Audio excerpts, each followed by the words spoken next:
ഇതാരാണെന്നറിയാവോ? നമ്മുടെ കടൽ കടന്നു വന്ന തോമസ് കുട്ടി, സോറി പള്ളത്തിക്കുട്ടി. അപ്പോൾ ഇത് ഞങ്ങൾ നാട്ടിൽ നിന്ന് ഫ്ലൈറ്റിൽ കൊണ്ടുവന്ന പള്ളത്തിക്കുട്ടന്മാരാണ് കേട്ടോ.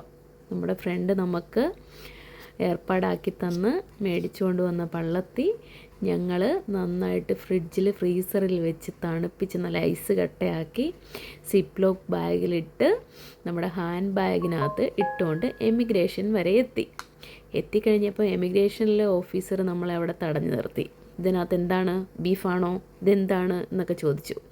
ആകപ്പാടെ ഞെട്ടി. ദൈവമേ, 6-7 കിലോ പള്ളത്തിയും കരിമീനും കക്കായിറച്ചിയൊക്കെ കൂട്ടി ചോറുണ്ണാം എന്നുള്ള രീതിയിൽ വന്നപ്പോഴത്തേക്ക് അവരവിടെ പിടിച്ചു നിർത്തിക്കുക. ദൈവമേ, ഇതെല്ലാം വേസ്റ്റിനകത്ത് പോലോ എന്ന് വിചാരിച്ച് സങ്കടപ്പെട്ട് അവിടെ നിന്നപ്പം പുള്ളിക്കാരൻ ക്യാ ഹേ ബീഫേ എന്നൊക്കെ ചോദിച്ചു.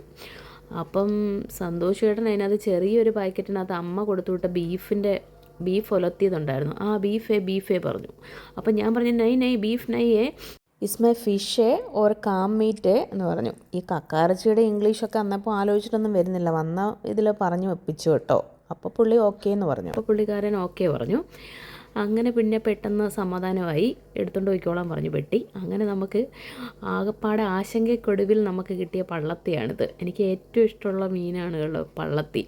അപ്പോൾ ഞാനിത് ക്ലീനൊക്കെ ചെയ്തിട്ടാണ് നമുക്ക് നാട്ടിൽ നിന്ന് കിട്ടിയത്. അപ്പോൾ ഫ്രീസറിൽ എടുത്ത് വെച്ചിരിക്കുന്ന ഫിഷ് ഞാനെടുത്ത് പുറത്ത് വെച്ചു കേട്ടോ. അപ്പോൾ എനിക്കിവിടെ ക്ലീൻ ചെയ്യാൻ വേണ്ടിയിട്ട് ഒരു പെങ്കൊച്ച് വരുന്നുണ്ട്, ശ്രീലങ്കന്. അവളിത് ഞാൻ വെള്ളത്തിലിട്ട് വെച്ചിരിക്കുന്ന കണ്ടുകൊണ്ട് എന്നോട് ചോദിച്ചു, ചേച്ചി ഇത് കരിമീൻ്റെ കുഞ്ഞാണോ എന്ന് ചോദിച്ചു. അപ്പം ഞാനും ആലോചിച്ചേ, പള്ളത്തിനെ കാണുമ്പോൾ ശരിയാണല്ലോ, കരിമീൻ്റെ കുഞ്ഞു പോലെ ഉണ്ട് തോന്നുന്നുണ്ടല്ലേ. ഇനി ഇത് കരിമീൻ്റെ കുഞ്ഞാണോ എന്നും എനിക്കറിയത്തില്ല കേട്ടോ. പള്ളത്തിക്ക് പള്ളത്തിന്നും കരിമീനെന്നും പറയുന്നതാണ്. പക്ഷെ രണ്ടുപേരെയും കാണാൻ ഒരമ്മ പെറ്റ പോലെ തന്നെയുണ്ട്.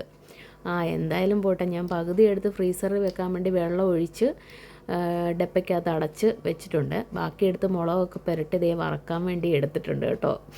അപ്പോൾ ഇവിടെ പിള്ളേർക്കും ഭയങ്കര ഇഷ്ടമാണ്. ഈ പള്ളത്തി എങ്ങനെയാണെന്ന് വെച്ചാൽ നമ്മൾ നന്നായിട്ട് മൊരിച്ചെടുക്കണം കേട്ടോ. നല്ല ക്രിസ്പി ആയിട്ട് എടുത്ത് കഴിയുമ്പോഴത്തേക്ക് അതിൻ്റെ മുള്ളും കൂടെ നമുക്കങ്ങ് കടിച്ച് കഴിക്കാൻ പറ്റും. അപ്പം ഞാൻ ഇന്ന് ഉച്ചയ്ക്ക് പള്ളത്തി വറുത്തതാണ്. നല്ല അടിപൊളിയായിട്ട് കറിവേപ്പിലയൊക്കെ ഇട്ട് മുരിച്ചെടുത്തിട്ടുണ്ട് കേട്ടോ. അപ്പോൾ ഇനി നിങ്ങൾ നാട്ടിൽ പോയിട്ട് വരുമ്പോൾ നിങ്ങൾക്ക് ഇതുപോലെ കരിമീനോ പള്ളത്തിയോ ഒക്കെ കൊണ്ടുപോരാം. പക്ഷേ നിങ്ങൾ പ്രത്യേകം ശ്രദ്ധിക്കേണ്ട ഒരു കാര്യം, ഫ്രീസറിൽ വെച്ച് ഫ്രീസ് ചെയ്ത് തെർമൽ ബാഗിലിട്ടിങ്ങ് കൊണ്ടുവന്നാൽ മതി കേട്ടോ. അപ്പോൾ ടാറ്റ, ബൈ.